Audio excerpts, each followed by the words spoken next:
I'm going to lead you through a brief talk of the framework of change management. This is kind of a nebulous term. You know, usually people talk about change and it's this kind of rosy picture and everything's going to be wonderful. But the truth is that anybody that's ever tried to influence change, whether if it's in your own home, your own practice, or in your hospital, knows that oftentimes it is far more difficult. And it seems to me the only place that you end up going is kind of like down the toilet. And it says it began with the invention of indoor plumbing. And so in many of the change management efforts, I don't even know if I got out of the toilet. But change 101. So it is inevitable. You know, we've heard it before, and it's happening, and it can happen to you, or it can happen by you. So you really need to kind of embrace the change in your community, in your hospital, and realize that it's going to be a challenge, but it can be positive. And you can't change people. You know, they have to change themselves, but you can influence people such that they want to change. And there are actually strategies to successfully do that. And you don't actually, as a leader in your group, you're not really controlling the change, you're kind of guiding the whole thing. So what you want to think about is, how am I going to set up the structure so that successful change in my practice will happen, or be a lot more likely to happen? So when we do this, there are a couple of different approaches to it. And I know whenever I go to a meeting, I always want a little something to take home. So if you forget everything else in my talk, these are the two big things. These are both books. Leading Change by John Kotter. He's at the Harvard Business School. You've probably heard his name already a couple times, but we're going to walk through his very well-known and proven multiple-step process for change. So Leading Change is a solid book. But if you're not a big fan of the Harvard Business School or John Kotter, there's another book that's a little more recent, written by the Heath brothers, called Switch. And this is another approach to change management. Now, what I found very interesting about Switch is that the vegans, I'm not a vegan, but the vegans are very involved in Switch. And if you go on to the vegan involvement website, they actually step through the Switch book and how you can use the principles in this book when you're talking to somebody and convincing them to become a vegan. So maybe the reason I'm not a vegan is I haven't met one that's effective at change management yet, but it could happen. So these are two great books, Leading Change and Switch. This one, I feel like such a failure. He says, come on, son, you're only 16. I was over 40 before I was certain I was a failure. And this, honestly, is the way many of us who've tried some change management projects feel, that, boy, I thought you're supposed to get better at it, but you just have to realize that you do, but it is still very difficult. So why do we fail? You know, why is it that a big chunk of change management efforts fail? And the truth is, there are a few of them that are very consistent. Complacency. Now, we talk about complacency. It can be complacency of the leader trying to do the change. So the person doing the change is not really that interested in the change. I'm doing it because my hospital is making me do it, that type of stuff. So definitely you need strong leadership. So 1 and 2 can tie together. Complacency, of course, can be the participants. The people they're just not interested. The vision, unclear vision and under-communicating, they go together. You know, it's often said that you cannot over-communicate during a change effort. Very true. You may have said it 100 times, but someone is not going to have heard you. So really clear, where are we going? What are we trying to accomplish? How are we going to get there? Over and over and over. Short-term wins, you know, if this is a marathon effort with only a binary yes, no, fail, succeed at the end, very difficult. If you can break it up into pieces, it can be quite successful. Declaring victory too soon. Whenever I read this, I always think of George Bush on the aircraft carrier. You know, this is a common problem that often in an effort to have a short-term win, we declare victory before we're really there. And then finally, neglecting to anchor the changes. These are, a change is much more permanent when a system supports the change.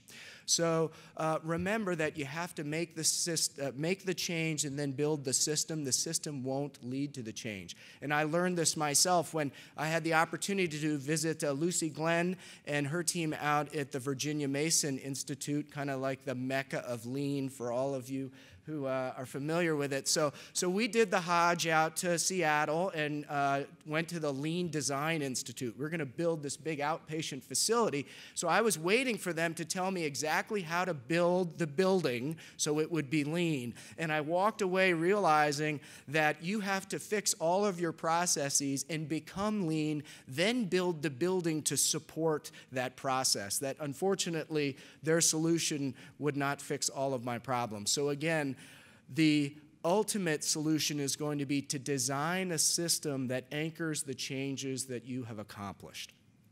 Okay, so we're going to pound through the Cotter format fairly quickly, but I just want to make sure everybody understands the steps before we move in to some of our cases. So number one, sense of urgency. This cannot be underplayed. Oftentimes, people think that whatever it is not that important. You know, honestly, PQRS, come on, it's 1%, who cares, I'm busy. You know, it's your job as a leader to really engage your partners around this upcoming change effort and kickstart this sense of urgency. If people do not think it's important, they are by no means going to give you the effort necessary for a successful change management attempt. Creating a guiding coalition. So you got to have, obviously, the right people on board.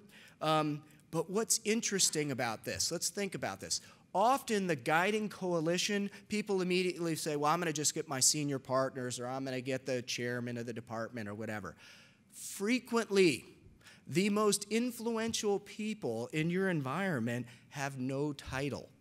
So you need to take a second and really think about this, because there are these what they call human influence networks and these diagrams. And you may have seen some of these. It's very interesting research where John knows Sally, and Sally knows Bob, and Sally also knows Jenna. And so what you do is you design this big network, and they run it through these computer models, and they have nodes. So it's almost like a hub and spoke type looking thing. Well, it turns out these nodes are individuals. They're connectors. And so certain people in your environment can have a huge connectivity and influence to a whole lot of other people. And those people aren't necessarily the most senior people.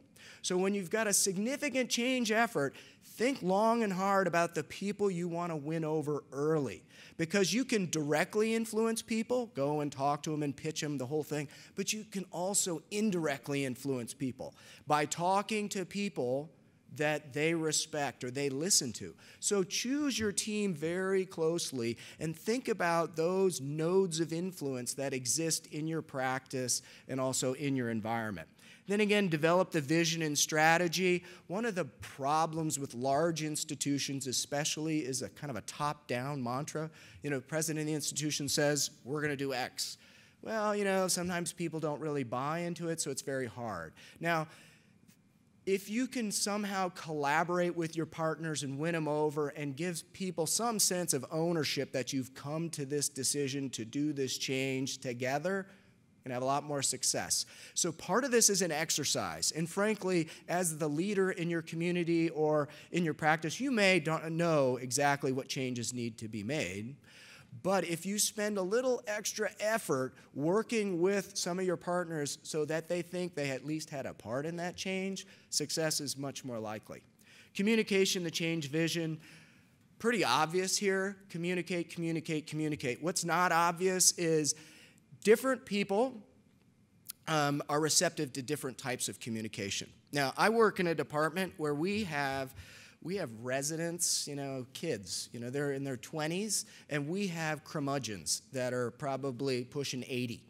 Now, when we're trying to communicate with a 24-year-old resident and an 80-year-old attending who has never used the EMR at all because they have a, you know, mid-level provider who does all that, completely different ways of communicating. So when we did kind of a survey, we found that some people respond to like a Twitter feed in the department, other people want email blasts, some people want to be personally talked to, some people like a newsletter. So really, I mean, in all seriousness, communication is a very broad term. And if you're a big practice or a big department, you might have to use a couple of different techniques to communicate this vision ongoing. So think about how you want to communicate, and then think about how often, because you can't under-communicate. Empowering broad-based action. Again, this basically means don't try to do everything yourself. Try to engage other people in your practice, other people in the change effort. Give them some ownership of this whole project, and then allow them to take some of the credit. Generating short-term wins, like we talked about. If you're trying to swallow the elephant, it just doesn't work. So try to break up any project that you've got into shorter wins and then publicize those. If you're halfway there, let everybody know what a great job they're doing. Sounds obvious, but surprising how often this is forgotten. Consolidating gains and producing more change. So again, it's kind of a self-fulfilling prophecy. Once you have a little bit of success, you get some momentum, things start working, and then anchoring the new approaches in the culture. This is where we talk about designing the system. So after you fix your workflow issues, then you design the building so that you've now got a permanent fix. You know, after you fix your problem, then you design your IT system around it to make it much more permanent. So once you get to that point, you know, you too can own this face of pure accomplishment, and you'll be this kid in your department. I wish it were just so easy. But I'll leave you with one other thought, and I think of it as kind of change management 102. When dealing with people in times of change, you may have to flex your approach dealing with different folks. And there is kind of this matrix here, which I found very interesting. And it's out of the empowered manager. And on one axis, we have agreement. So what this means is that the individual agrees or disagrees with you, like their level of agreement with you about this change effort. And the other, we have trust, that they trust you in general. Now, obviously, the ones that are going to be on your side, the allies, they trust you and they agree with you. Okay, so these people are already in your camp. Where it gets interesting is, where do you put your effort next? And how do you approach this group? So you have people that trust you. They think you're a good person, you're a well-intended leader, but they don't buy this change management. And these are folks that we call loyal opponents.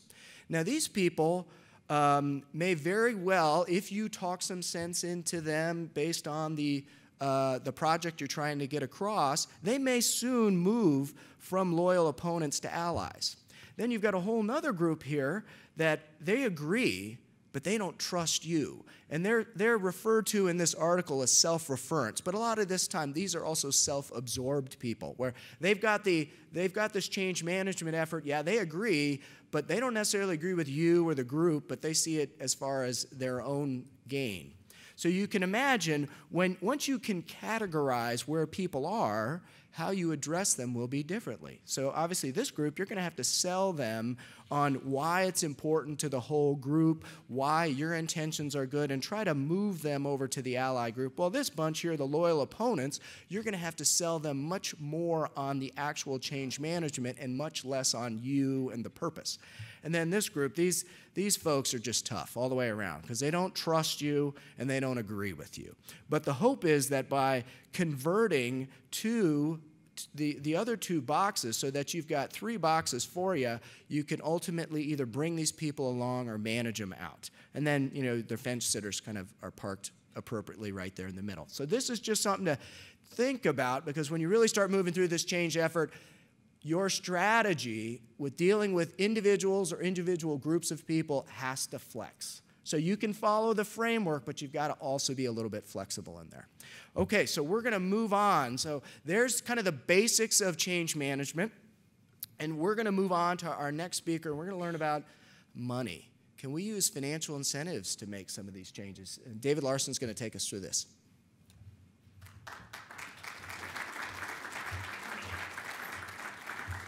Great. Thank you, Joey. That was great. All right, so we're actually going to talk about using financial incentives for change, and perhaps more importantly, when and how not to use financial incentives for change. So it's a simple proposition. People work for money. So if you want people to work harder or better or differently, then you just incentivize them appropriately. Give them the money, and they'll do it, right? So, I mean, there it is, and I can sit down, and thank you very much. And if it were that simple, then we wouldn't need to talk about it at all. But the reality is that it's not that simple. So there are two schools of thought out there. On one end, this is kind of the traditional school of thought. Financial incentives are an acceptable and perhaps necessary way to elicit desired behavior. In other words, they work. It's appropriate. In fact, if you really want people to do it, you have to incentivize them appropriately. And then the other school of thought is that financial incentives drive short-term compliance at a high cost. In other words, yes, they work, but you're going to pay for it. You may not recognize what you're going to do to your organization when you do that. So realize that no one here is arguing that financial incentives don't change behavior. I'm not saying that. But the question is, at what cost? If I had time, I would go through both schools of thought and give the pros and cons and then come up with a thoughtful argument at the end. But the reality is we don't have time, and one of them's wrong, so I'm just going to talk about the right one. And that is that financial incentives drive short-term compliance at a high cost. So I call the financial incentives the nuclear option. This is John Oliver talking about, I don't know if you remember the recent change in the Senate rules where the filibuster now can be overcome with a simple majority rather than a supermajority. John Oliver called it the worst Jerry Bruckheimer film ever. The nuclear option. So what the nuclear option is, once you invoke it, the dialogue is over. You're not discussing anymore. Once you say this is what we're doing, that's what financial incentives say. It's like, this is what we're going to do. So at that point, it's no longer a partnership. It's equivalent to saying, do it because I said so. So we're going to talk about a little bit more about how organizational change really happens along the lines of what Joey has talked about, and then talk about alternatives to incentives. I'm going to give, again, the case against financial incentives, and then a limited role for the use of financial incentives that I have found actually works. And so, again, going with Chip Heath from Switch, if people hate change, then having a kid is an awfully dumb decision. How many in here have made that decision, by the way? All right, good. So you've all been through a very powerful change management program. Congratulations, or my condolences, as it turns out. There's another book that I would strongly recommend, actually, Influencer. And we're going to talk, a lot of the concepts we're going to talk about in this presentation are derived from this book. So this is a freeway. This is the same freeway. This is a bridge over the Ohio River in Wheeling, West Virginia. This is going through Glenwood Canyon in Colorado. This is going over Vail Pass in the Colorado Rockies. And then this is in the San Rafael Swell in southern Utah. Who knows what this freeway is? Does anyone know? I-70, good, yes, spectacular, except for when it's really boring, but the other parts are really spectacular. And this is one part that is quite spectacular. So this is coming from the east, and this is the Continental Divide right here. You can see it goes just right there. And underneath that, you can see that the freeway interrupts for that period, and that's because, here's the 3D Google Maps projection. It's because there's a tunnel there. So this is Eisenhower Tunnel. This is the highest and longest tunnel in the U.S. interstate freeway system. It's about 1.7 miles at 11,200 feet.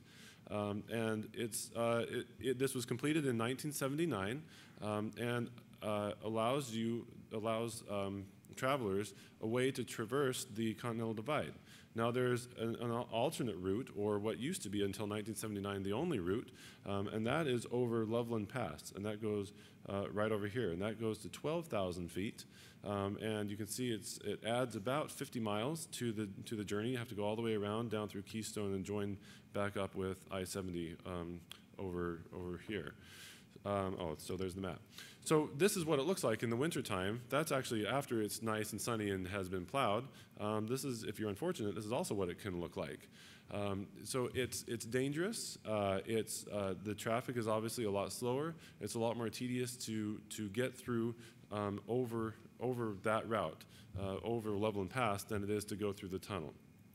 So my analogy is that change is hard, but it doesn't have to be as hard as it necessarily is sometimes. We can do things to make it easier, and then when we do that, people appreciate that, and then that's how we get by, and that's how change actually happens. So when we change, we're effectively saying we have current behavior and we would like future behavior. So we are trying to get people from here to there. And there are inherent barriers in getting people from here to there. So some of those barriers that they talk about in Influencer are personal motivation, personal ability, social pressure, and structural ability. So when we say personal motivation, people, when the change is coming down the pike, they may say to themselves or say to you, why do I have to do this? It feels threatening. It inherently feels threatening. And so now they're deciding whether or not they're going to fight or they're going to go along with it. And so strategies to be able to overcome that are illustrate our current performance, illustrate the desired performance, and then to make the case why it's so important. So just like Joey said, they need to decide for themselves. So we need to make the case. We need to sell that to them, and they need to understand why. It needs to be a dialogue rather than just handing it down so that we can achieve real personal motivation. And then there's personal ability. So they might say, well, what exactly are you looking for? Or how am I going to do this? How specifically am I going to do this? And they may be saying to themselves, I'm not sure I can do that. And the reality is habits are hard to change. So habits they enable us to accomplish most of the work or most of the things we do in our life. If we didn't have habits, we wouldn't be able to function. And they enable us to accomplish our work as well. But once they're fixed in place, they're difficult to change. So we have to recognize that. So we have to provide coaching for people to overcome this, to make that change. We have to be there to answer their questions. We have to be supportive. And we have to be patient. Realize that habits take time. It's okay. There are well-meaning people that will accidentally slip back into their old habits, and if you come down with a hammer on them, then they will no longer trust you. But if you do trust them and know that and help them through that, then they'll continue to be an ally. There's social pressure, and this is a big deal, and I would say this is probably the biggest element that's underestimated by leaders who are trying to implement change. So when the change is coming, they're looking around and they're saying, what is the rest of the group doing? There is a social order in any organization, whether you recognize it or not, and it usually does not map the reporting diagram. And whenever we implement a change, we are disrupting to some extent that social order. And so that creates a lot of uncertainty and a lot of discomfort. So first of all, people don't want to be a brown-noser. If you want to isolate one of your techs, a great way to do it is to give them an award and make them now stand out from the rest of their group so that they no longer are one of the group. Their status may be threatened, whatever their status is in that social order. So then strategies are, first of all, enlist opinion leaders, just like Joey said. Find out who are the people who really drive change, who really drive opinion, not necessarily those, in fact, not those who are in charge of the organization. Don't push too hard at first, especially with those key people, and engage with them and let them figure it out. So if you have a way where you want to go and you illustrate that to them and you illustrate how you're planning to get there and they say, well, here's another, how about we go this way, then be open to that and have that dialogue. Recognize the social pressure. This is huge. Structural ability. So then this is just like, the environment that you're in. Our equipment is outdated. Our systems keep crashing. I have no time. And usually these are legitimate, especially the equipment and the systems. So invest in the equipment and the IT systems. And when you do that, not only will you make it easier for them to do the right thing, but then you will enlist allies. They now know you're serious, and you're serious in helping them do the right thing. You're not just trying to make them do something that they shouldn't be doing in the first place. Protect their time. Just in general, make it easier to do the right thing.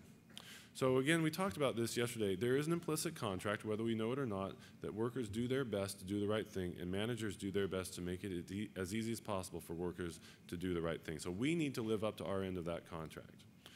Okay, so here you have a group of people who are here, and you want them to go there, and you've got barriers. So when you just bring in a financial incentive, and that's your way to change, this is how I view the financial incentive. And they say, okay, we're going to change. And forgive my PowerPoint skills, but there it is. So congratulations, effective. We're going to promote you now because you are an effective leader and you've accomplished change. But the problem is you didn't address any of these things, so now chances are they probably hate you, and you haven't addressed any of the structural problems that were already there, and now you've reinforced those individuals who were your naysayers that it wasn't a good idea, because there were probably a lot of things that went wrong, and there were probably a lot of people who would normally be helping you, but they're now marginalized in this social order, and they can't help you anymore because you got out the bulldozer and pushed them all over it. So instead, if you address each of these things, you find out who are those people that you can go to. What you'll find is your allies will just jump right over. Just explain to them what you want, they're there, done. And then your loyal opponents and self-referents and fence-sitters, eventually, they'll gradually get them over. And now, all of a sudden, this is now the social majority, and now this is acceptable. And so these people who are your adversaries, they're stuck there. And now you have to decide what you want to do. So what we found is, actually, that's not an unreasonable time to get out the bulldozer. Because now this bulldozer says to all of these people, first of all, the financial incentive says to them, thank you. You've already done it. So now we're just thanking you. It's no longer a reward if you do what I say. We're thanking you for doing what was best for the organization. The second thing it says to them is these people who aren't trying to do what's best for the organization, we're okay pulling out the nuclear option on them, because this isn't okay anymore. We've given them time, and you're illustrating how meaningful this is by now invoking the financial incentive. So here's another way to look at it. So I have to have a graph in every talk. So this is individual cost-benefit ratio. In other words, this is the pain of doing the right thing. This is like how painful it is to do whatever your job is that you're supposed to do. And this is time. So this is your change, before and after. And no matter what, it's going to be painful to make the change. There's going to be pain. But the question is whether after you make the change, it's now more painful to do the right thing or less painful to do the right thing. So here you have the person, and somehow you get them over, and especially if you use a financial incentive, and now it's harder to do the right thing than it used to be, and there's a financial incentive in place, and the only reason why they did it was for the financial incentive. If you ever take that financial incentive away, then they drop it down. They drop back to what they were doing before, or even if you continue the financial incentive, they may at some point just decide it's not worth it. I mean, to them now, this is a cost-benefit analysis. This is no longer about doing the right thing. This is just a calculation on their part. And if it's easier to do what they were doing before, that's what you're going to get.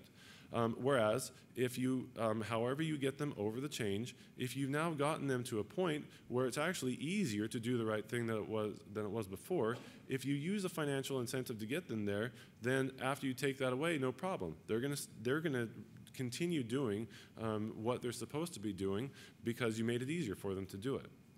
So it may be that you use that financial incentive as a short-term mechanism along with everything else to get them over, as long as you've made it easier for them to do the right thing afterwards than it was before. So let's go into the research real quick. A lot of the research from my financial incentives comes from, just general incentives, comes from animal models or very simplistic human models. I'm going to talk about the research on the other side, and a lot of this is referenced in Drive. I'll show you that book in just a minute. So Edward Deci from the University of Rochester had looked at 2 groups. They gave 1-hour sessions on 3 consecutive days where they had people who had to configure puzzle pieces in this puzzle. They had to put it together.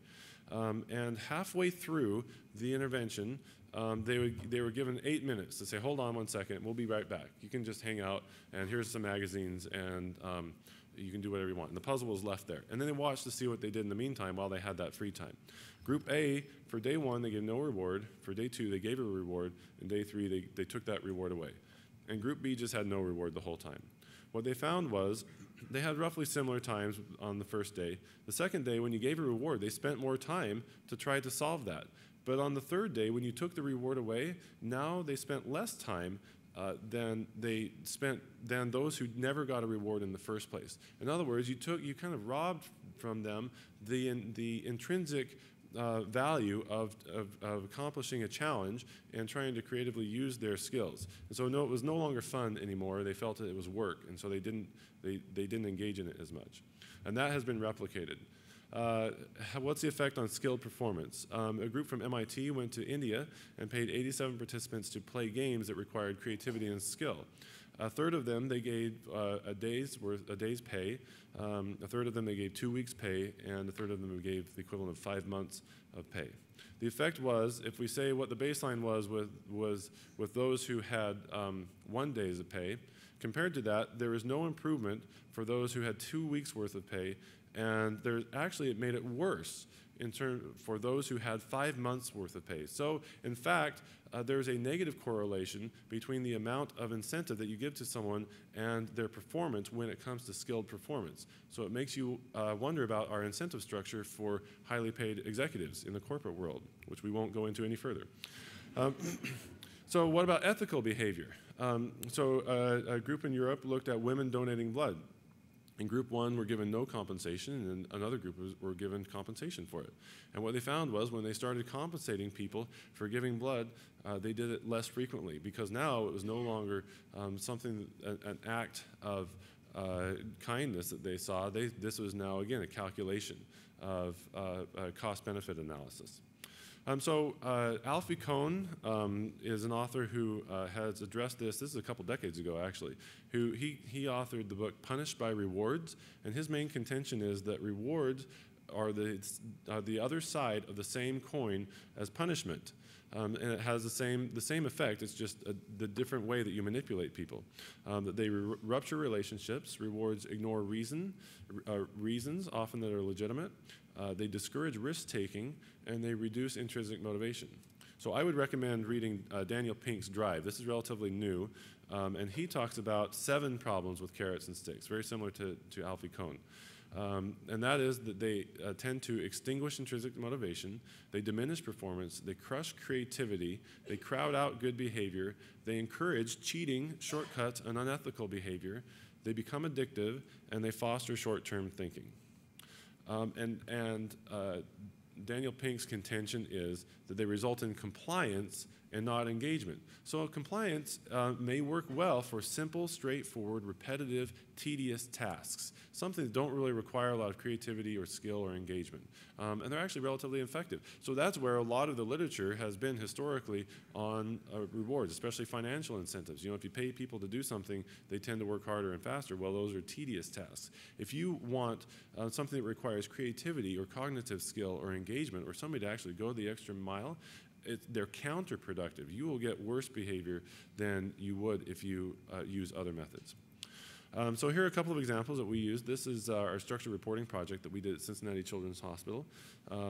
And the method that we used, we did have a small incentive, but the incentive was for just using the overall format and not changing a normal report when the study is normal. In other words, like if you don't actively work against it, you'll get the incentive.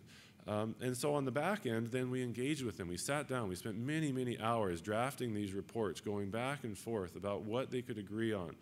We made sure that they were correct in the voice recognition system. If we got a phone call that said, you know what, there's an error in this report, it was done within 5 minutes. It was fixed. I mean, a lot of responsiveness. So a lot of people have talked to me about this article and said, well, yeah, you used a financial incentive. No wonder. Well, no, I mean, our financial incentive was to get them over this primarily, but the reality is that it was easier for them to do the right thing. And afterwards, everyone said, well, this is so much better.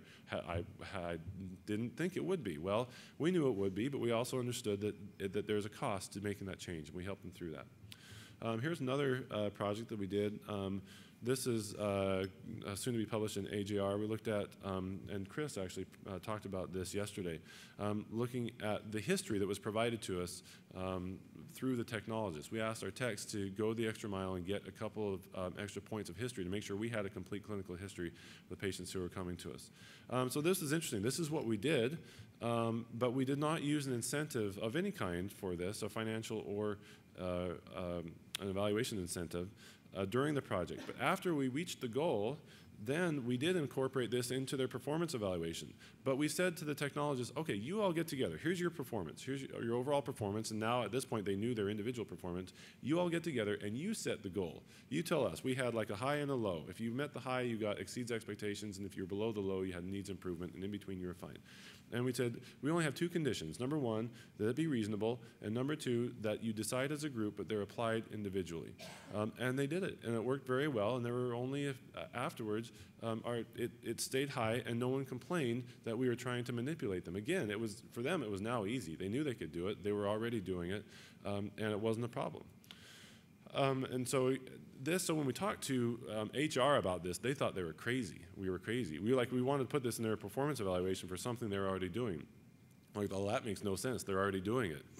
We said, well, yeah, because we went through all this effort, and now this is the time to put it into place. Because and it's kind of hard to sit down with the HR people and talk about this whole thing, but to explain to them how you will destroy the culture if you do it beforehand, but afterwards it can be used to embed it in the culture and retain it. And it's a gimme. It's a thank you to them for doing their work. So in conclusion, financial incentives are a drug. They provide effective short-term symptomatic relief, but they have heavy side effects, they foster dependency, and they do not solve the underlying problems, and they're counterproductive in the long term. But they may be used sparingly, carefully, and as directed. And instead of compliance, we should be seeking engagement. Thank you.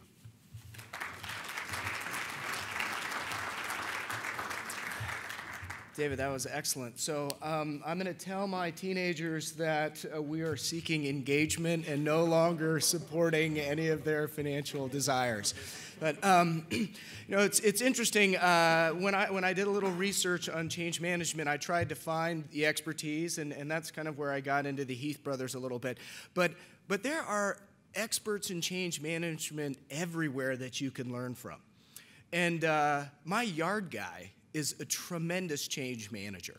And I thought more about it. I thought, I think that he's actually mapped out and studied the human influence network of my house.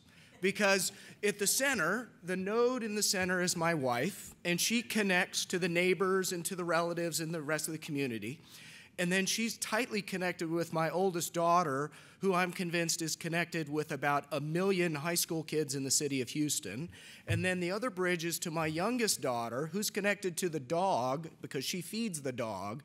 And then the dog is connected to me because I'm the only one who actually pets the dog. So I'm way on the periphery with no branches. And then I wonder, why does the yard guy never talk to me? He's very nice to my daughter, and he immediately goes to my wife, and it all works. So these people are out there, and there's some real skill to this. We have 2 more talks. Now, these next 2 speakers, I'd like to invite them up.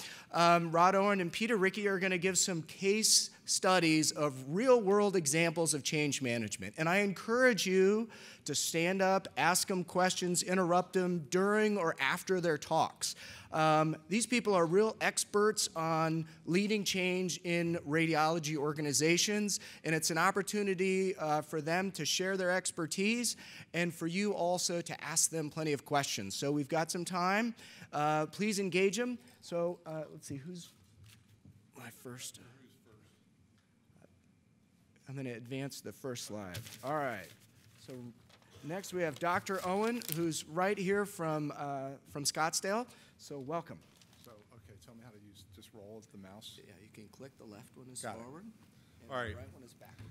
All right, thanks everybody. We've been at the Ivory Towers, and now we're coming down to private practice. So, first of all, I don't have any conflicts to report, and the other thing is I got to give a quick shout out to the team here, and we're going to be talking about RVUs, but it really required engagement from the board: John Neal, Ron Newbold, Chad Palmer, Gavin Sledhog, some of whom Joey actually worked with. And then a little shout out for some of our key administrative leaders, a couple of whom are here: Stacy Harley, Reagan City, Lisa Mead, Jess Montgomery, Kerry Ransel, and Jim Whitfield. But anyway, change management requires a team approach, not just a strong individual who can drive a bulldozer. Just to give you a little perspective, I mean, people know about Stanford, Virginia Mason, MD Anderson, University of Chicago on the map. Not too many people came here knowing about SMILE, Scottsdale Medical Imaging. So just to set the frame of reference, I'm in a 3-hospital system where we do about 300,000 exams a year. We have 10 offices that we own and operate. We've got about 35 radiologists, so that's probably, I don't know, that's medium-sized or medium-large private practice group within one of our divisions, and everything I'm talking about is within one division. And we're kind of that independent, you eat what you kill kind of group where our revenue isn't part of a larger institutional revenue, not like Dave's group where he's part of a multi-specialty university academic practice. But what comes in our door depends only on radiology and not on the organization's success, but only on our individual performance. All right, so change management. I just kind of want to lay the background here a little bit. And what we're going to talk about is moving from not even looking at physician productivities and RVUs to looking at RVUs, studying them, and trying to understand them. So here's our history. Our group started with 4 radiologists. There was a little bit of a coup in the hospital, and about 4 35-year-olds, a couple of whom were Mayo Clinic trained, came down to Scottsdale. There was a really small hospital, and they ended up with 4 guys sitting in one reading room working side by side every single day. And basically, the entire culture was set from then onward. And it was really Karl Marx and a very communistic, excuse me, socialistic culture, which, you know, hire well, but from each according to his abilities. And we're not going to look at anybody. All docs are on the board. Everybody's a leader. Everybody's important in the high school survey. And they work side by side every day, so you always knew what your partner was doing. That culture prevailed through the 80s, where we ended up around 8 radiologists with 1 low-tech office. Then in the 90s, I was the 12th radiologist to join, and we had 2 hospitals at that time and a couple, and 1 real big high-tech outpatient full-service office. By 2008, still with the same culture, we were up to about 42 radiologists, 15 offices, and 3 hospitals doing, you know, doing 600,000 exams a year with our little, you know, everybody's from each according to their abilities. Well, how many people here have a reasonably good understanding of what a work RVU is? I need a little interaction here.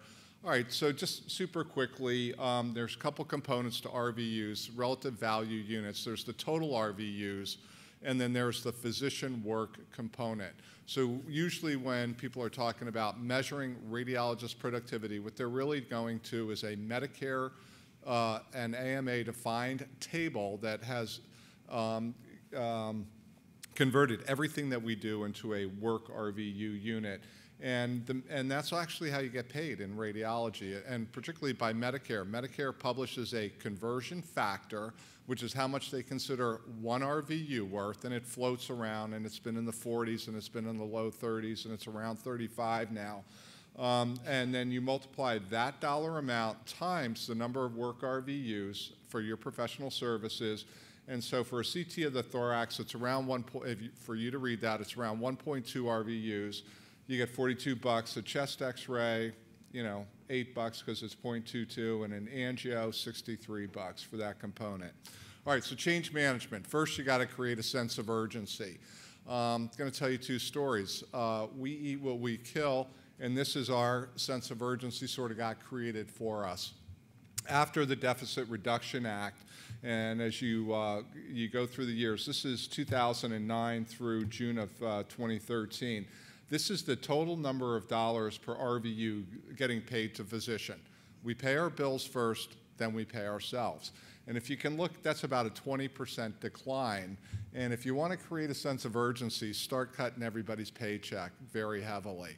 So as we were experiencing, believe me, between 2009 and 2011, those first 2 points, we had our own sense of urgency sort of created for us. You know, not everybody was disappointed by this. There was somebody who was pretty damn happy that this was the goal. But if you look at the rest of us, we were pretty despondent. And I'd say across the board, we felt the sense of urgency.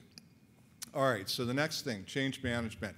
You got to get a coalition together. So we did. We have a team that addresses work And so it's called a workforce committee, and it's made up of some of the chairs of some of the subsections and the clinical sections, but it's also a group of people that are very interested in what happens every day at each little slot in the schedule, and maybe a little bit self-serving. And once we gave some of the project to them, kind of found out that really what was going on there is everybody's trying to protect their slot. They weren't trying to protect the practice. So the whole project really kind of ran back up to a 5-member elected board.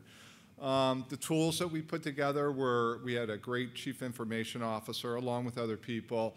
We had some business intelligence platform where we aggregate all sorts of data, risk data, billing data, PACS data, physician schedule data gets dumped into there, employee time clock data, because trying to do reporting on all these disparate systems never works because you never have all the data elements. But we had that, and so we were pretty fortunate. And then we also had something else. We had some national benchmarks. All right, so next you got to set the vision. And, everybody got word of this. There was the RVU buzz going around. We're going to destroy culture. That's not what we're about. Got all that stuff going around.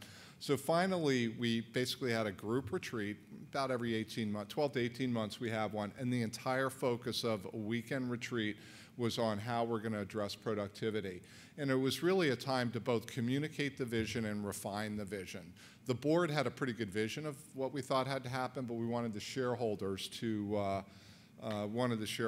weigh in. So finally, and we also had a facilitator there and realized, again, if you've got those people in, I guess it was the left lower quadrant, the people that don't trust you and don't believe what you're trying to do is right, if you don't hear from them and you don't get your input, you're destined to failure. So our facilitator was very clearly directed to make sure everybody spoke their mind, that all opinions were brought forth, and we had to get the talk, those that don't tend to talk at the meeting, but they tend to talk after the meeting, we needed them to not be silent. So anyway, and then once we formed the vision, and then ultimately we finalized it at a shareholder meeting. So the vision became ensure efficient use of MD resources. Sounds reasonable, but we just wanted to ensure that we were doing it. Maybe nothing would have to change. Phoenix is the bloody sea of red competition for anybody that's read Blue Ocean Strategies and when it comes to private practice. So we decided that we're going to work a little harder than the average guy in the country because we want to have a decent living. So we're going to shoot, we're going to shoot for that 75th percentile. We don't want to be the maniacs, private practice group, but we're willing to work a little bit harder. We want to decrease the doc-to-doc variability. We wanted to make sure that everybody that was sitting in the CT body slot was, doing about the same amount of work. And we wanted to ultimately, if possible, when we dove into the data, was get slots off the schedule. As the reimbursement is going down, a few people are disgruntled and leaving. Then all of a sudden getting vacations harder. Then people are like loading up the vacation calendar. Then you can't even get a day off. So, we really, the way you solve that is that you hire more people or you have less slots to fill on the schedule. And we wanted to bend the declining pay curve. All right, so we're kind of fortunate. We're part of this National Federation of Radiology Groups. It's got about 1,000 radiologists in it. It's called Strategic Radiology. And one of our things that we do is we aggregate data. And it's not perfect data, but I just want to, I'm not expecting you to read this, but, this is one page of a multi-page printout that comes on productivity, which we've been getting for a while but ignoring. But there's section headers here. Each of those section headers are MSK, Mammo, Neuro, and everything else. But just to kind of zoom in on the MSK section here, you've got your providers that are considered musculoskeletal radiologists. You've got how many days they work during the year. You've got how many exams they read, and you've got their work RVUs that they're producing per year. But the other thing that's really helpful is you got the benchmark median for all of these 1,000 radiologists that are aggregating their data. You've got their benchmark median, their 10th, their 25th percentile, their 75th percentile, and who's at the very, very top. So again, having access to that really helped. So basically, we took all this data, started first with communicating information to empower action. So basically, we started sending out quarterly reports for individuals, and here's 2 individuals' reports over 3 consecutive quarters, and here's the slots that they worked. They worked an MSK slot 6 times, they did fluoroscopy once, and as you can guess, green is great, blue is you're hitting the mark, and red ain't so great. You know, that's one of our providers who just tends to knock it out of the park all the time. Here's another provider that quarter over quarter, no matter where they sit or what they do, they're just not quite hitting the mark. So anyway, we provided them with that information. The next thing we did is we decided we were going to take slots off the schedule. So this is just, I don't know what your monthly schedule looks like, but this is a 4-week schedule. Here's all the places that we work, and here's all the days in the month, and here's who's working them. So basically, we organized a manner to get the work that was being done on this slot distributed across other slots, and to the other RADs in the organization, get that work done some other way, and then see how we did. This is a short-term win. Basically, after we took that slot off the schedule, people said, I really did, and we distributed the work amongst everybody, said, hey, that really didn't hurt at all. That was good. And that was our short-term win, that you had to do. And so people are like, I'm pretty stoked about this. There's one more vacation slot now available on the schedule, and I'm not getting hurt at work. Well, we went ahead and took another slot off the schedule, a couple months later. And, by doing that again, it's getting a little painful now, but still, now you've got 2 more. Now you got 2 more vacation slots on the schedule. So, the time-money equation's there. Anyway, so if we look at our aggregated data, 2012 to December 2013, if you look at if you look at the group's performance, we've gone from, averaging around 55 or 57 RVUs per day across the practice, across all the slots, some of them way higher, way lower, up to, 67. It's about a 18% gain in productivity over that time period. So, and people are feeling good about that. The last thing is I cannot stand up here and tell you guys the only thing Smile measures or cares about is productivity. I just have to tell you, we try and put it in balance. This is our scorecard that's always undergoing evolution and being rolled out. But we care about productivity, but we also care about quality. We also care about service, and we also care about citizenship. And down here, service is kind of our 360 review. So please don't think of us just a productivity-only group. But anyway, I mean, those change management tools, whether you've read the books or you've read the outline or whatever, they're critically important. A sense of urgency. I do want to tell one story. There's another group I know of that's been under the gun for RVUs, but they're in the employed model, and their leaders never created a sense of urgency. And they got pink slips 2 years later. So, I mean, it's a real world thing. That's the ultimate failure. Now, we were lucky in creating our sense of urgency because everybody cared about it, not just the leaders. But the leaders in this other situation, they were under the gun to do something about productivity. Pay attention to it, change it, move the needle. Everybody's doing it. They totally failed. It was a total failure of leadership, and it ended up in pink slips. So that's important. Don't ignore it. Anyway, guiding coalition, you got to get the right people there, create the vision, communicate the vision, empower action, get your short-term wins, consolidate your improvements, and institutionalize the actions. All right. Nobody interrupted me. I guess I... Talking too fast. Sorry. Question. When you created the vision at your retreat, what percentage did you get behind you before you decided to move forward with this whole thing? I think, it's hard being in my position, but I'd say probably 65%. It was not 100%. I mean, that were behind us. I mean, definitely in the court, this is the right thing to do. We didn't get up to 95 before we started down the path.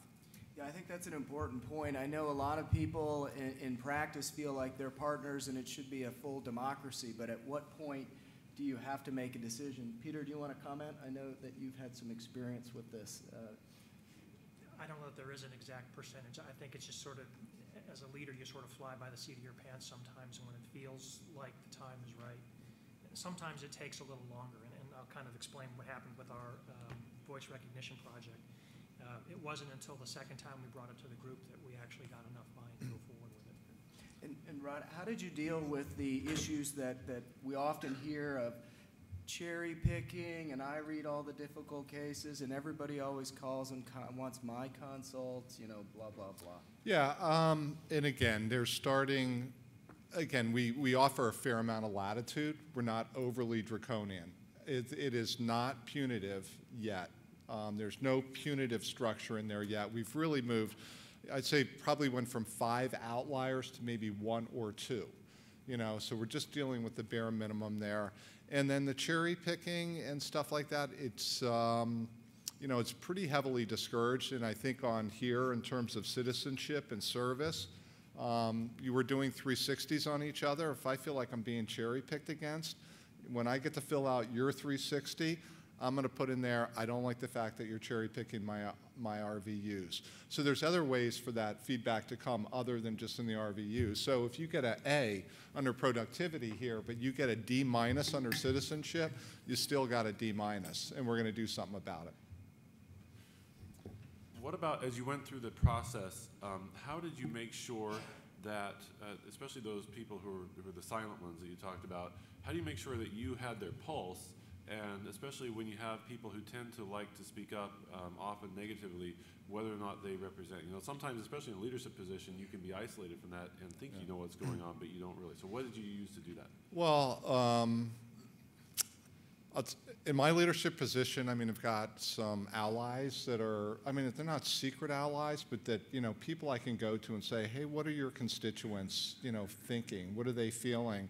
That's number one. And then, you know, there's just other, again, the facilitator happened to be a quasi-inside person, really some directed interviews to get the information on the table for leadership. Because the most destructive thing I think that can happen that you're getting to is that there's this groundswell of lack of support from pretty strong influential people that you do not know about.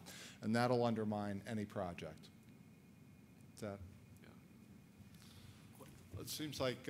we got questions from the audience. I wonder, I mean, in my experience, I've seen sometimes people that won't speak up in meetings, group meetings like that, will go into the reading room and sort of be the psychic also that then influences a large other group. How do you deal with that? I'd say we do reasonably well. What we did, probably another big sort of change management process in the years back, we really set up team norms, which were accepted corporate behaviors, team norms. And one of our team norms is we sustain the decision. We sustain group decisions. So once the group has decided to do something, your job, you're obligated as a member to sustain that decision. So if you're going against it, you are breaking one of the team norms. You break the team norms, you know, you're in violation of your partnership contract. I'm not saying, you know, it's ready, we're going to go fire you. But that's, you got to establish what are the acceptable behaviors. I mean, the best one I just heard, I mean, I love Joey today when he said, Mayo Clinic's got, you know, some bright lines. You break HIPAA, you're fired. You know, if you violate, you know, some rock star comes and you want to see, you know, what happened to them, you're fired. You know, but you got to have your team norms and you got to have them well established. Saw another question out in the audience. Yeah. What do you do with your physician scorecards? I mean, collect all this data, generate all their RVUs, their turnaround time, 360 report. Then what happens?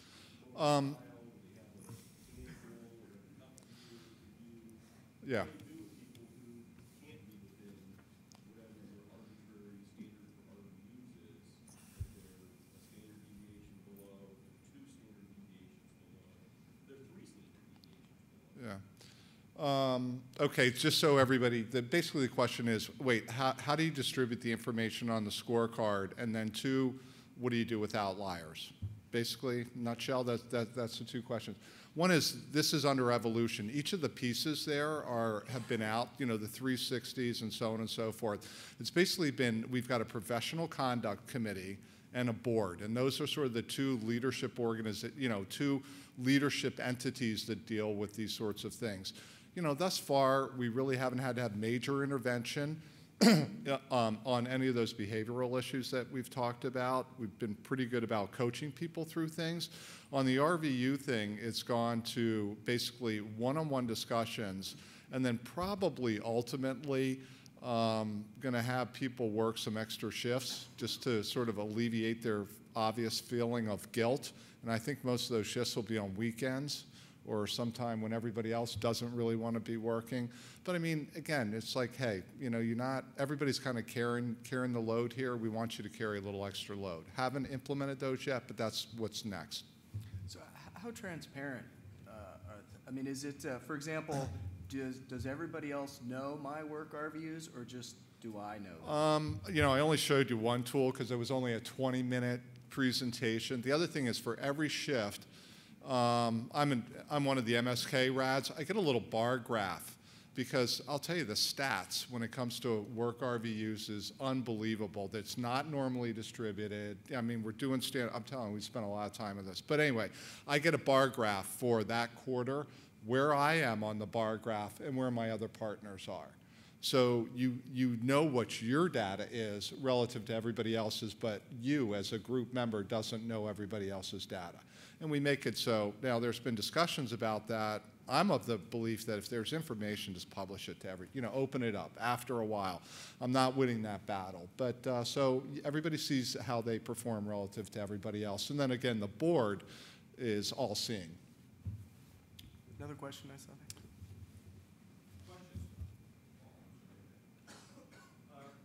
This is kind of a combination for Dr. Owen and Dr. Larson. 20 years ago, private practice, you would staff for the amount of work that was present. And if there was new practice opportunity, everyone would go after that, giving up vacation or weekends in order to get that new line of business and then recruit people into the practice. I've seen with the changes in generational changes, you talk about dollars and incentivizing with dollars. The younger members of the group usually want, hey, I don't want dollars, I just want days off in the process. How do you approach now? Do you try to staff your manpower for future opportunities so that when they come along, you can get right on it? Or do you still go run yourself lean manpower-wise? If it's there, then go ahead and say, okay, here are the dollars for people that are willing to give up weekends and vacation time in order to get this amount of business. Yeah, if I can just rephrase the question is, when you're running your private practice group, do you run it lean, and do you run it so lean that when a new opportunity comes up, you have to hire, or do you put some fat in the system so that if a new opportunity comes up, you just kind of eat up some of that fat? And I'd say we don't really have a great strategic approach to that. We say we want to say that a full-time equivalent works 200 shifts a year. And then, we kind of look at how we're doing there, and we never quite, some years we're at 185, some years we're at 195, some years we're at 205, and that's kind of how we do our handling. But usually, it depends on the size of the opportunity. So I just say we don't actively manage it super well, but we try and make it certain so that everybody that wants to be 100% full-time equivalent gets 200 shifts a year. And I don't know that I'm not the expert. You're the expert on this, Rob. But I would say that one thing I really appreciate that you've talked about is your emphasis on culture. And I think sometimes we don't recognize the influence of culture. And once we make a change, how that social peer pressure and that culture can reinforce that change. So if you have a culture of, we want to work hard like they do in their group, then that's your culture, and that really can drive your norms. Or if your culture is more the lifestyle, or if your culture is that we recognize that there are differences and we want to accommodate those differences, I think that's really the key, is what is your corporate culture, and then how are you going to be consistent with it? Yeah. All right.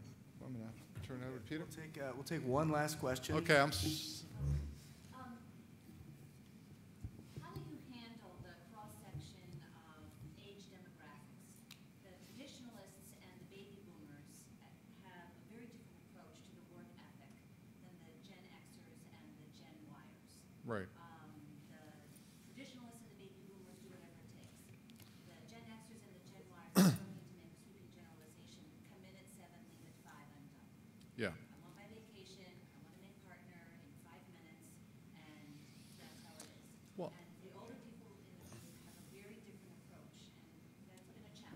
Yeah.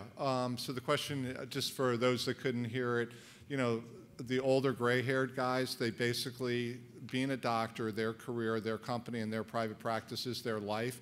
The new people that are coming out of training, all they really care about is getting in exactly at 8:01 and leaving at exactly 8:05. And if you ask me to do anything else, where's my money? And I mean, we basically try and recruit against that. I do want to point out that, you know, the way to address that is culturally assign benefits to citizenship, because what you're talking about is corporate citizenship and corporate building. The other thing, one of our core values is if you want to be an employee, then you can be employed. If you want to be an owner, you got to act like an owner. And another one of our team norms is I will act as an owner.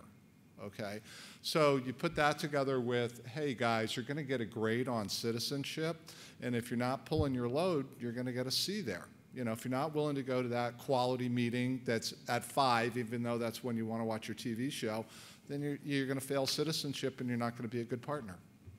All right. Can I make one comment? I actually agree with Rod, so I think that you try and vet those people in the recruiting process. The other thing that we do internally is everybody that comes on board gets a mentor. So an older established radiologist becomes a mentor for that individual. They're a contact point for issues that may develop, but it's also to try and push down the RIA culture into that younger group of folks. All right, thanks. My time's up, but I'd be happy to chat with anybody afterwards, or if there's time left over. Thank you. It's been an honor.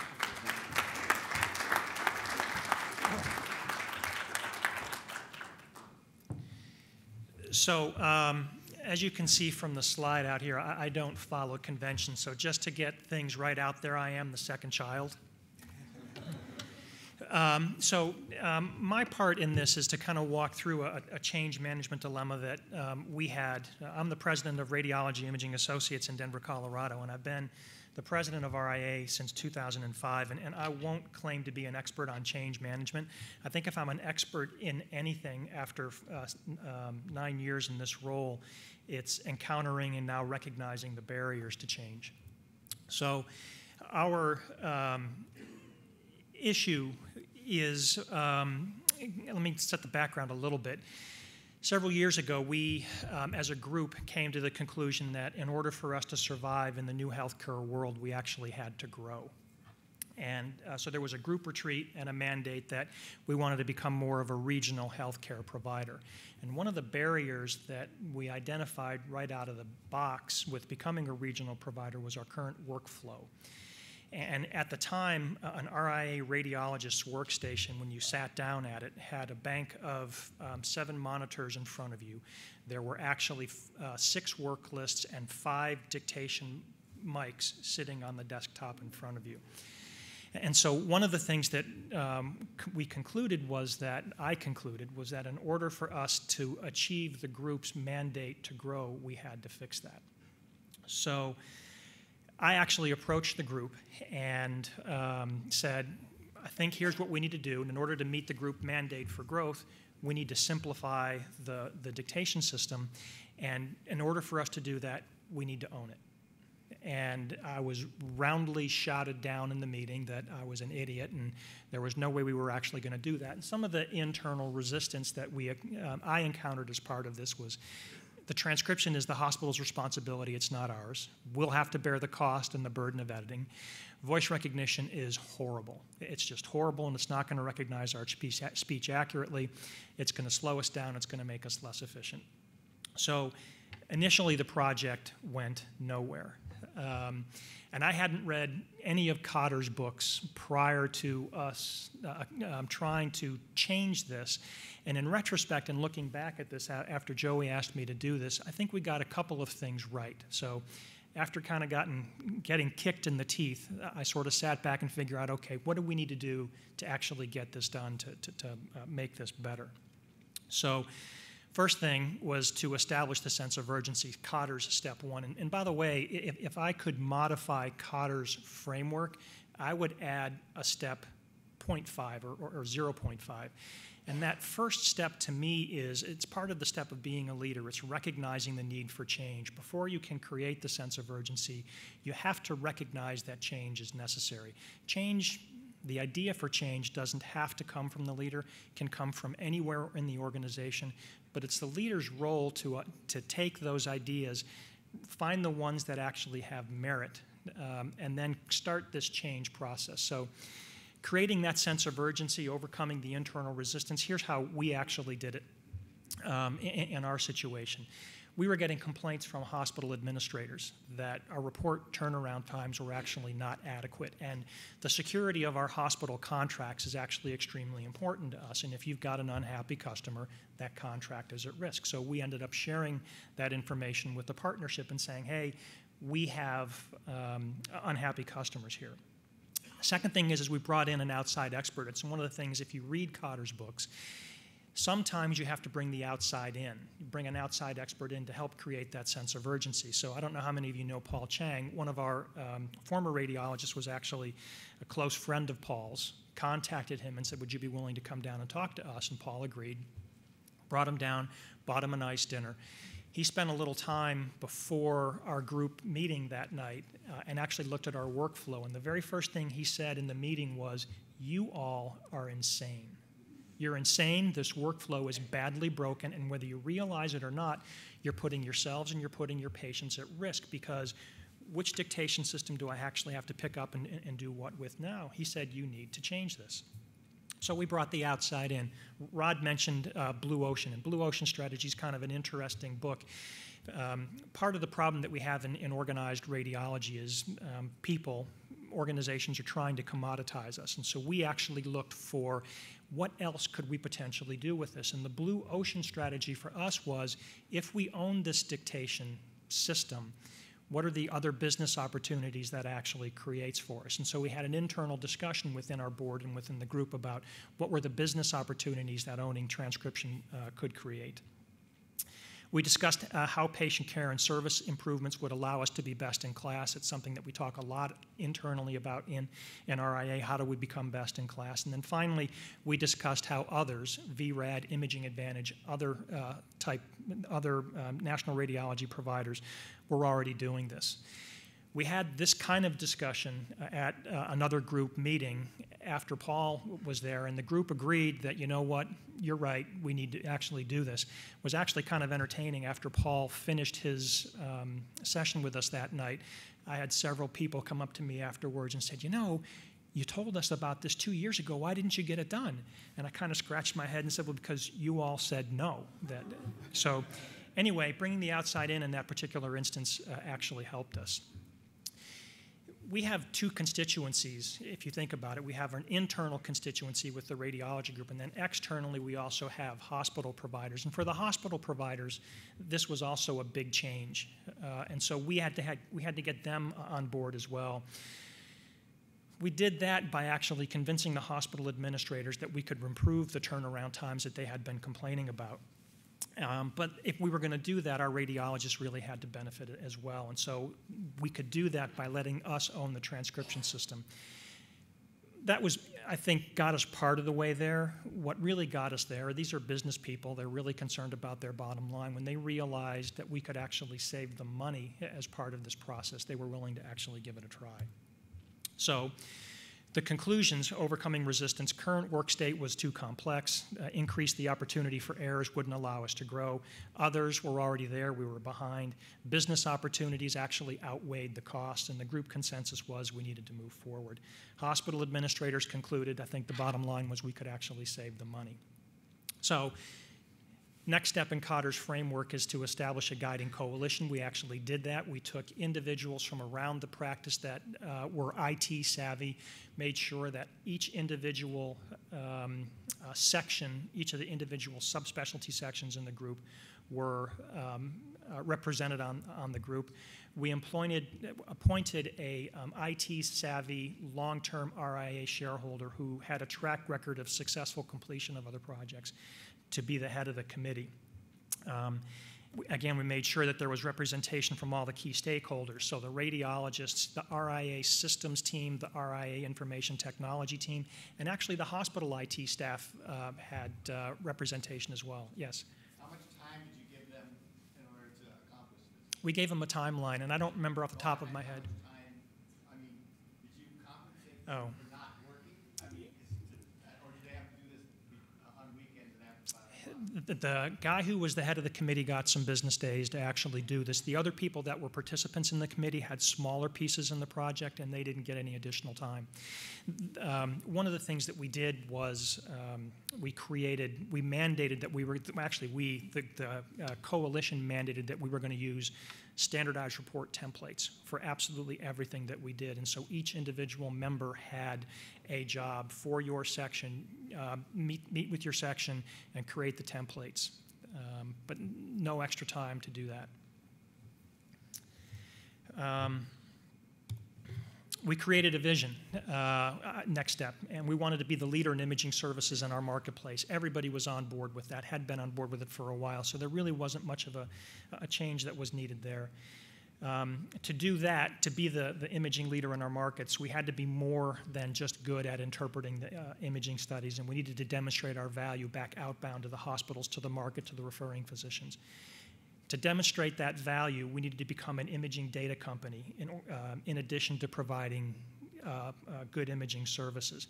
And to provide the imaging, or to become an imaging data company, we needed to control the data and mine or report on everything that actually hit our system. And the mantra became, send us the images, send us the risk feed, and we will send you everything back.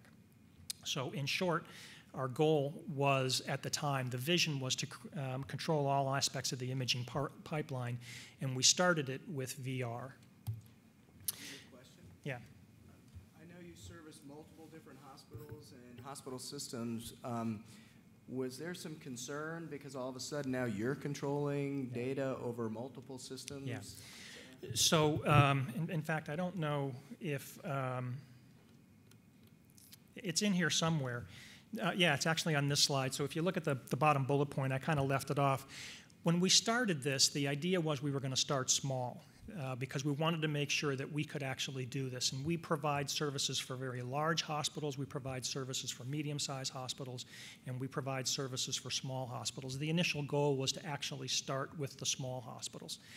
And it actually turned out that the largest system that we actually worked in as we started the project and we started to develop a little more energy and steam, the biggest hospital system saw what we were doing and jumped in and said, hey, we want to be included too. So we now, across our entire enterprise of Colorado, Kansas, Nebraska, hospital sites, outpatient sites, everything actually uses our voice recognition system with the exception of 2 hospitals. And those 2 hospitals don't want to throw in because they're concerned that they're going to be sharing data with their bigger hospital competitor in the marketplace. Hopefully someday we can actually get them there, but I'm not optimistic. The other thing we did is we actually empowered the coalition to act. We gave them the authority to select the vendor, control how the system would work, and actually oversee the rollout. And we gave them the authority to work with the hospital IT teams and the radiology departments to implement the solution. So recognize again, this was a broad-based coalition across RIA with representation from each subspecialty section. And we said, you have the mandate, go ahead, actually get this done. The deal with the hospital IT staffs was everything on our side of your firewall belongs to us. Everything on your side of the firewall actually belongs to you, so we actually divvied up responsibilities.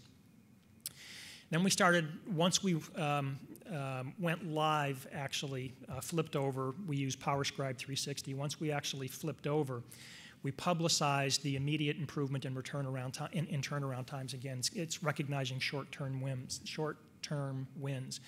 So those report turnaround time, the improvement in report turnaround times, we actually pushed back down to our radiologists and said, see, here's what we've actually been able to accomplish. We went back to the hospital administrators who, were the constituents that brought this to us initially and said, here's what's actually happening to your report turnaround times.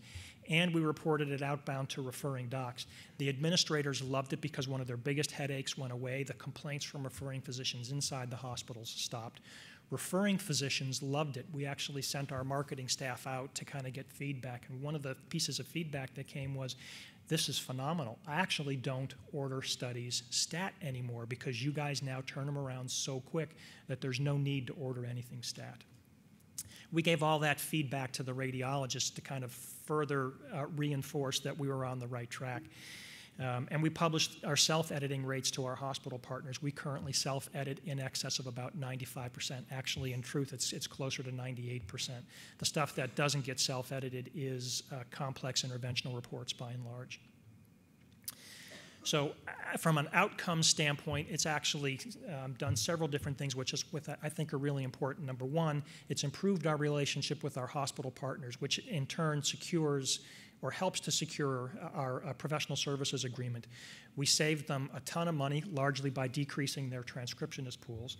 We demonstrated, I think even more importantly, that we could solve their service problems and that we could successfully manage complex projects. And so we're trying to get them on board now with an even larger complex project. We basically want them to push their PACs into the background, send everything to us. They're having, one of the larger systems is actually having a major problem right now, and I'm hoping that we can get them over that hurdle. We improved the service in the eyes of the medical staff with markedly improved turnaround times. The slide's actually a little bit old. Median turnaround times are about, on average now, I think for ED patients is about 14 minutes. It's 20 minutes, I think, all in. And we decreased the radiology department expenses, so we made the radiology department administrators actually look brilliant in front of their bosses or vis-a-vis their bosses. So our ROI improved radiologist productivity. One of the things that we were most concerned about in the beginning was the self-editing was actually going to kill productivity. Actually turns out it's made us more productive.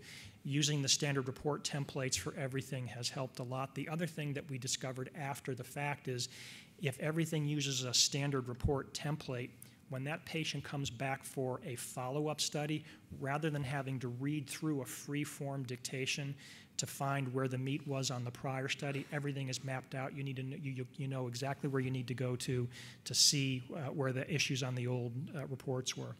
And we've also improved radiologist workflow, again, getting back to our original problem we wanted to grow.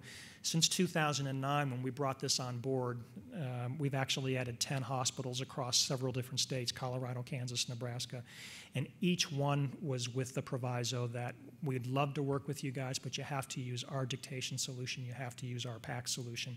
And nobody's actually turned us down to date because we show them the data of what we've actually been able to accomplish, and they sign on board, say this looks great to me. I mentioned already that we've moved our largest hospital system off their own VR system and onto ours. One of the best parts is we now have created an internal data analytics team, and their job is to go through all of this report data. We're generating reams of data now that we're pushing back out to the hospitals in terms of quality metrics. Things like report addendums. Here's how often we're addending reports. Here's how often we're recommending additional studies as part of the reports. The hospitals love it. I can tell you that we've got a couple of budding ACOs in our marketplace, and they're really jazzed about the data. We've also met with one of the large payers in our marketplace. They really want to see the quality data as well. There's a quality dashboard that's been created by our Director of QA and Compliance, and she's done a great job of pushing that stuff outbound now to the hospitals. So with that, I'll stop. I'm more than happy to answer any questions. Yeah, Yes, sir.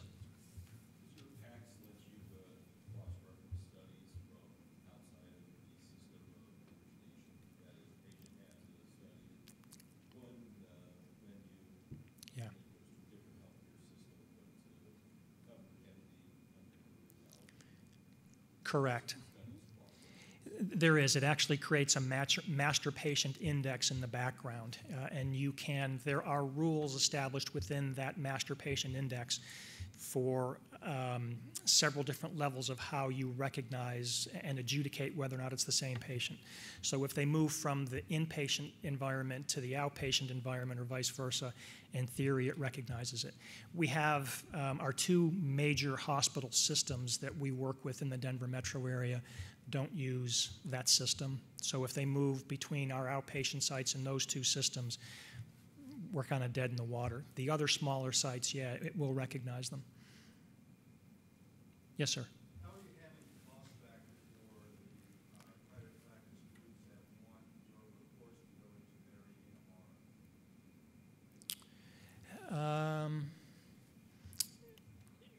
EMR? A couple different ways. So number one, we split the cost.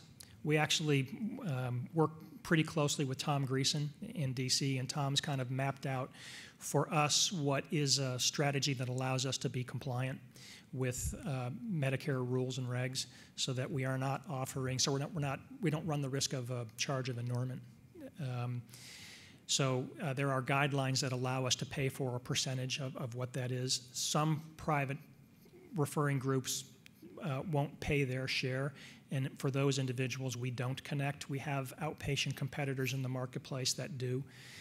So we're kind of at a little bit of a disadvantage there. The other thing that's unique about Colorado is there's a Colorado Regional Health Information Organization, CORIO is what the acronym is. We actually can send our results into CORIO and have all of those results kind of spit out to referring docs, and we're in the process of evaluating how and when to connect to CORIO. That is actually going to minimize that risk completely. I don't know if any other states have similar information exchanges, but that's kind of what we're doing. Yeah, I have a question about.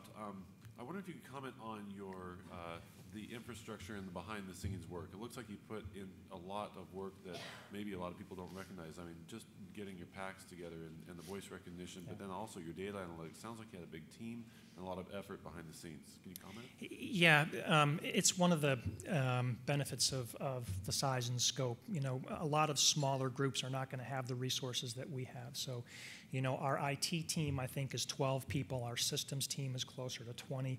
We have 4 data analysts. We hired a CFO a couple years ago, and we went outside the company. We went outside the healthcare industry and hired someone who had M&A experience from Deloitte. And he came in, and one of the very first things he said is, "You're sitting on a mountain of data, and you guys aren't doing anything with it. Can I hire an analyst?" I don't care. Go ahead, hire an analyst. Let's see what they come up with. We went from 1 to 2 to 3 to, I think now, the 4th is either hired or the job is posted. And the data that they're coming out with forms the basis of the quality reports that we're actually pushing back outbound to customers. It's pretty impressive, actually. Yes, sir. Along those lines, the information that you guys are getting from this data, presumably getting before, you mentioned there's some ACO interest and some payer interest. Can you talk a little bit about what information elements and types of reports you're most interested in those types of things? So I'm not sure I understood. What are the information elements in that report? What types of information do the ACOs and payers want and why? Gotcha. Payers, we've had one meeting so far with one of the payers, so I'm not really 100% sure what the payers actually want. Ultimately, one of the things, let me go backwards. So the accountable care organizations, they're actually at risk for the imaging studies that get performed on their patient populations. And so what they really care about is appropriateness of imaging, recall rates. So for the mammography side of our system, we actually publish our mammography recall rates, work with them, spit out the mammography recall rates, biopsy positivity rates, those kinds of things. We're actually in the process of mapping recommendations for follow-up studies as part of it. And we'll report that back outbound to the ACOs and to the payers. What we're trying to get people to realize is get off of the per-widget case reimbursement issue, and let's look at the total cost of care. And in order for us to look at the total cost of care, we have to understand the economic impact that our reports actually have.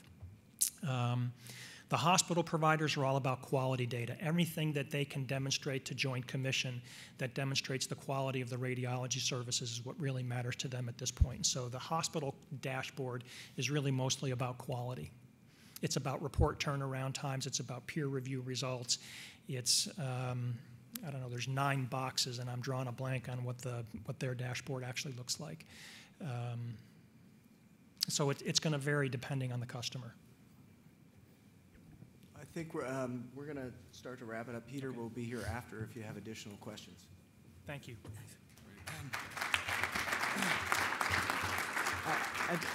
I have one question for Rod and Peter before we go to the SAM. So you both have undergone big change management efforts, and now kind of looking in the rearview mirror, if you will, what one thing, if you can think of one or two, would you do differently if you were to embark on the same project again?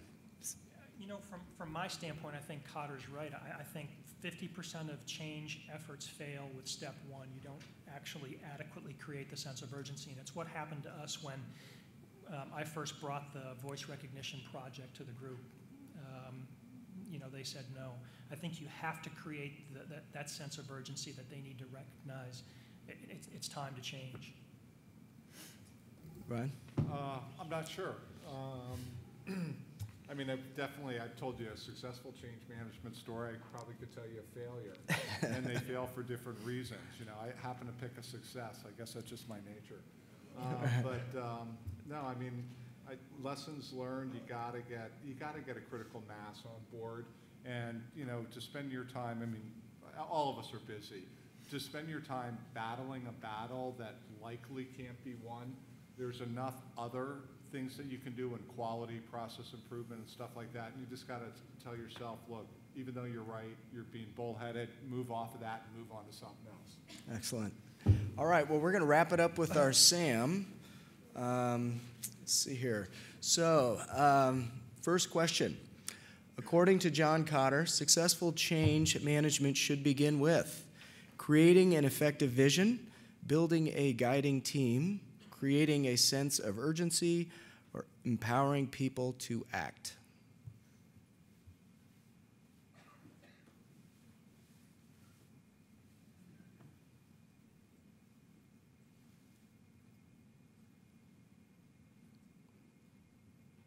All right, 92%, creating a sense of urgency. So our next question, when communicating about a change, which one of these following statements is true? Do not over-communicate, just send the message once. Just state the facts of the changes. Do not communicate about the vision or why the change is needed. Communicate with both words and deeds. Communicate only in writing.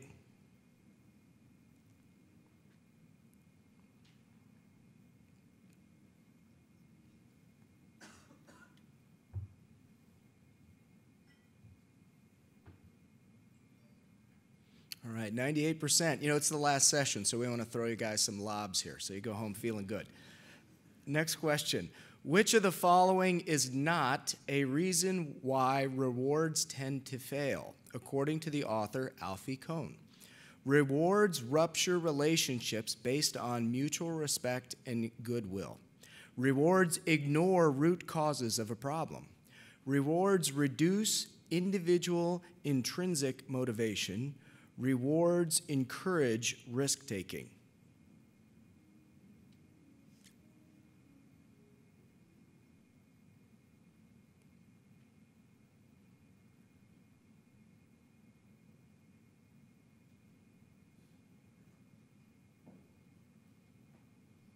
All right.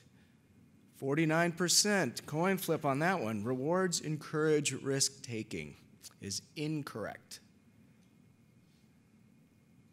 Researchers at MIT found that paying participants to participate in games requiring creativity and skill found which of the following? Higher pay resulted in much more creative and skilled performance. Higher pay resulted in slightly more creative, skilled performance.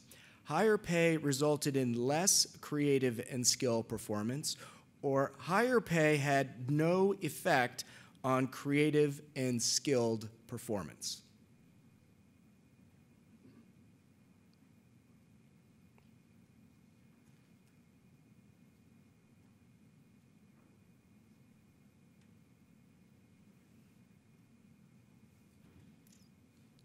All right, 88% correct. Higher pay resulted in less creative and skilled performance. According to Dr. John Cotter, which answer below best describes a common reason for failed change management? Complacency, creating short-term wins, ignorance of the problem, over-communication, teaching new behaviors by example.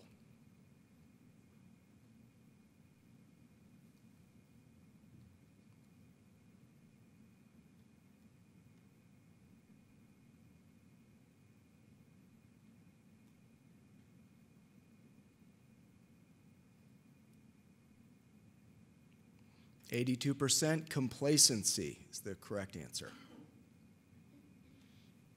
All right. That concludes our session. I'd like to thank everyone for coming and enjoy the rest of the day here in beautiful Scottsdale.